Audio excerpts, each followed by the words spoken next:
大家都知道喺越戰裏邊 M16嘅死對頭就係 AK， 但係喺嗰個年代又似乎冇乜日本嘅槍廠係去做 AK 呢一種槍嘅喎。以我所記得同埋以我所知係黑神係做過支金屬嘅 AK 出嚟嘅。AK-47喺越南戰場上邊係 M16嘅死對頭，模型槍嘅系列裏邊又點可以少得佢呢？喺80年代初，日本黑神推出咗呢支金屬嘅 AK-47步槍。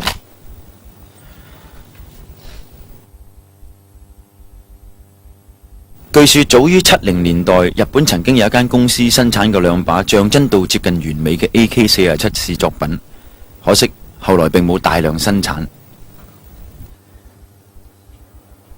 黑神出咗 AK-47呢個金屬槍已經有10幾年，10幾年內喺日本冇第二間廠咧係再做金屬嘅 AK-47嘅。黑神嘅呢支 AK 呢，像真度好高，只可惜嘅就係佢係比真槍係重咗啦，同埋闊咗少少。我曾經有過一本咁樣嘅書，呢一本我諗好多中意呢一樣嘢嘅朋友可能都曾經擁有過嘅呢本書，就係我喺中田商店買嘅呢本書。咁我就喺呢本書裏邊呢，中間嗰頁呢，我就見到佢哋嘅 catalog 係曾經有個 AK 金屬嘅模型槍嘅。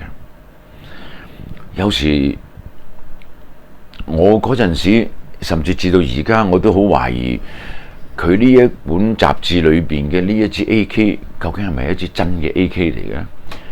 佢係咪用一支真嘅 AK 嚟影嘅呢張相？點解會咁似嘅呢？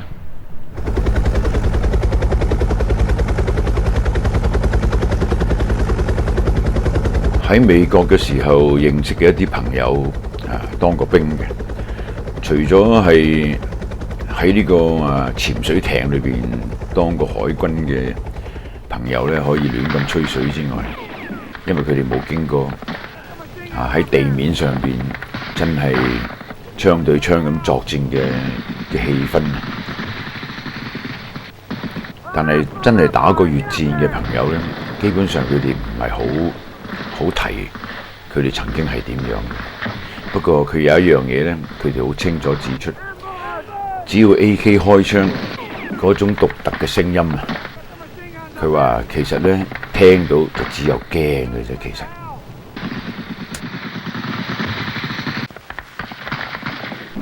呢兩支槍，我哋可以講係由細睇到大。而家你喺邊一個戰場係唔見到呢兩支槍嘅？有好多槍銷聲匿跡咗，可能去咗啲第三世界國家非洲剛果或者係南美洲咁。譬如舉例FAL 7.62FN 大部分呢啲軍用嘅制式槍呢，有啲真係冇咗噶啦，即係退咗休之後，退咗役之後呢，就演變出第二啲槍嚟嘅。譬如好似英軍就變咗呢一啲咁，但係呢係只有美國同蘇聯，佢哋係由呢兩個槍體一路有而一路發展到而家，就變咗好多種唔同嘅類型，但係個 body 嗰個結構槍體都係離唔開嗰個型。咁大家睇到呢後邊呢一個就係一支黑神嘅 AK-47嚟嘅。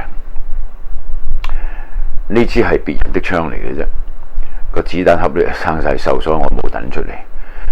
呢一個係接柄。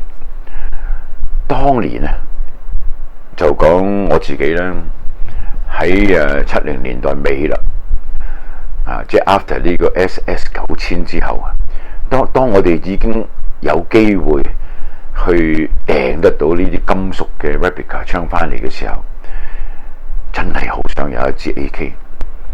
兩支死對頭咧，都進展到就算當初嘅缺點出現咗好多，咁慢慢經過咁多年嘅改進，佢哋都演變到幾乎係都無懈可擊噶啦，演變咗好多唔同嘅類型添。咁 AK 咧嘅進展其實係好多，進展到我自己都唔知點講啲咩嘅 model 出嚟啦。但係我咧就比較喜歡近期我生日嘅時候擁有嘅一件禮物啊，就係呢個 AK-74U， 我哋叫做 U 仔。反而咧我就幾喜歡呢一支槍喎。咁呢支 U 仔咧就係台灣生產嘅。咁有時真係又要講一講，我哋以前估都估唔到，即係台灣做氣槍、模型槍、金屬槍，做到今時今日佢哋嗰個紮實程度啊，可換性又好似唔係好關我事嘅，因為射唔射我冇乜所謂嘅，我只係當支槍係一個模型嚟到欣賞，所以咧就我唔會講話佢好唔好射啊，各樣唔關我事。但我講嘅即係台灣生產嘅而家呢一種嘅模型，真係已經你如果就咁等喺度，我都講過啦，就咁係咁依拎起，真係唔知佢真定假嘅。有時講笑咧，就係反而香港就個個都係假嘅，因為香港係冇真槍嘅。但係如果咁樣嘅嘢跌喺一個就跌到敍利亞啦，咁就弊啦。哇！佢逃命嘅時候，敵人追住佢嘅一執起呢一支，原來係呢啲嚟嘅，咁就弊啦。即係話仿真程度咧，用一個咩嘅説話去講佢咧，就係真到仲真過真嘅。嗱，其他嘅發展嗰啲咧，根本唔需要我講，因為你哋又知得好多，上網係咁一撳就有嘅啦。不過有一樣嘢要提一提呢一嚿嘢咧，呢個咁嘅喇叭嘴咧，我都覺得好奇怪嘅，但係好靚喎又。咁佢係短槍管，嗱呢一度咧就已經冇咗佢有幾多個窿啊？三，即係好似有成9個窿嗰啲放氣啦，個回氣放氣嗰個口，佢呢個冇嘅。因為佢係短槍管，所以需要佢個火藥嘅爆炸力咧，仍然喺呢度係保存住個火藥嗰個爆炸力嘅。咁先至呢一個壺咧，就令到呢一度回氣咧，先至夠力推翻粒子彈。Otherwise長啲嗰個咧就夠力噶嘛，即係呢啲氣夠力啲，即係咁樣講啦。咁啊好靚喎呢個設計。咁啊仲有一樣嘢，原來咧呢一度呢兩個窿咧，呢兩個喇叭窿咧，就真係蘇聯先諗得到㗎嘛。原來佢呢度個用處咧，嗱我先講咧就係以色列之前佢哋嘅步兵制式咧 ，after use 之後咧，佢哋嘅制式步兵用嘅槍就 Galil 前邊嗰個接咗入去呢一個木裏邊嗰個腳架咧，係一個鉗嚟噶嘛，可以個頭嗰度。但係你又估唔到咧，呢個74U 嘅呢一個粒位咧，原來佢嘅意思就係對住個鐵絲網。就直情用子彈嘅威力嚟打斷嗰條鐵絲網嘅威下嘅。咁如果鐵絲網有咁多條，除非一齊做嘅啫。如果咪要打完一條又一條，但係呢一個咧就係、即係我覺得設計同埋諗呢樣嘢出嚟嗰個人咧就係、唔好諗咁多啦。總之打爛佢就算啦。咁係打得斷嘅喎，佢都已經成條鐵線。已經嗰條鋼線等咗入呢個窿，卡住佢粒子彈一定會經過佢噶嘛，咁所以就呢個諗法原來係咁特別嘅。喺戰場上邊咧有好多嘅槍啊，其實係開槍嘅時候有啲真係分得到係咩槍嘅。M16有 M16嘅槍聲，而 AK 亦都有 AK 嘅槍聲嘅。咁呢個大家都應該清楚啦，玩槍嘅個個都知就係。AK 係即係多木噶嘛，尤其是 AK-47即係嗰一隻嘅一哥咧就係木噶嘛。佢哋呢一度嗰個撞嘴打嘅時候嘅所有嘅機器嘅褪後啊作動咧，令到嗰啲木嘅聲咧係篤篤聲嘅。咁所以好似喺越戰就最佳嘅死對頭啦。大家喺越戰裏邊就一個 very good 嘅 example， 大家喺越戰嘅戰場就聽慣咗呢兩種聲啦。所以佢哋一聽就知道係 AK 嚟嘅。喺呢度你睇到我揸住 AK， 當然呢啲係拍戲嘅啦。咁算唔算數啊？唔算唔得嘅喎，因為呢支根本係真嘅 AK， 只不過拍戲嘅時候將個槍管裏邊嗰一範呢就改幼咗佢，而令到佢係打唔到真子彈嘅。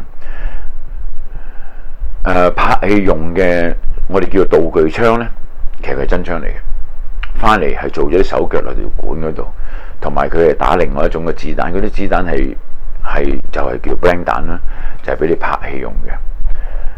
咁我做咩要講佢呢？唔新鮮嘅呢一樣嘢，只不過我哋拍戲呢係負責槍火啲公司講俾我哋聽，例如好似而家呢一度咁。